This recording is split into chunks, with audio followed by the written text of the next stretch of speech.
En France, ensuite, les femmes marchent sur Marseille et comme une traînée de poussière, le mouvement se répand sur le monde entier et les femmes du monde entier s'engagent. Interpellée, l'Organisation des Nations Unies, nous sommes à la 65e session déjà, créa une structure dénommée la Commission pour la condition de la femme.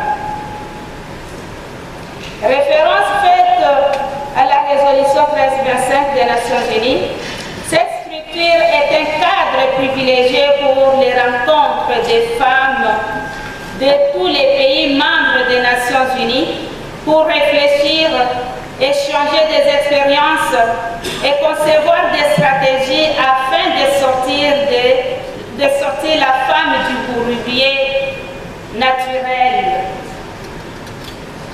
En effet, les trois thèmes renvoient et sont un constat, une interpellation, un appel au changement des mentalités quant à la responsabilisation de la femme. Entendez le leadership féminin. Un constat selon lequel le leadership féminin est bafoué. La femme est, malgré quelques exceptions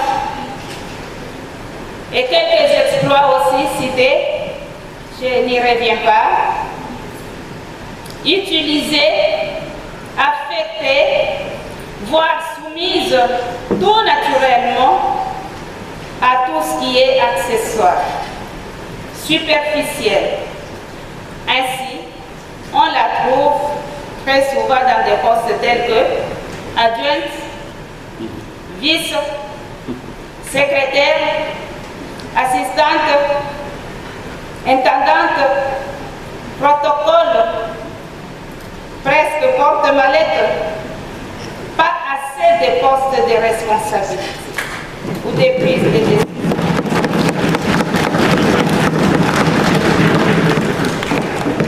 J'ai beaucoup de considération pour tous ces postes-là, mais que cela soit réservé juste à une catégorie de personnes, nous disons non. C'est en fait une façon de soumettre la femme à la prolongation de ménage. À cela aussi nous disons non. Il est impérieux d'utiliser la femme à sa juste valeur. Pas mettre toutes les femmes dans un sac. Là, on a combien de femmes? On nous a demandé de s'arrêter à quel pourcentage? Que les femmes ne soient pas affectées ou recrutées en fonction d'un pourcentage donné ou pour juste l'apparence ou cooptées par pitié, qu'elles soient considérées, engagées, utilisées à leur juste valeur.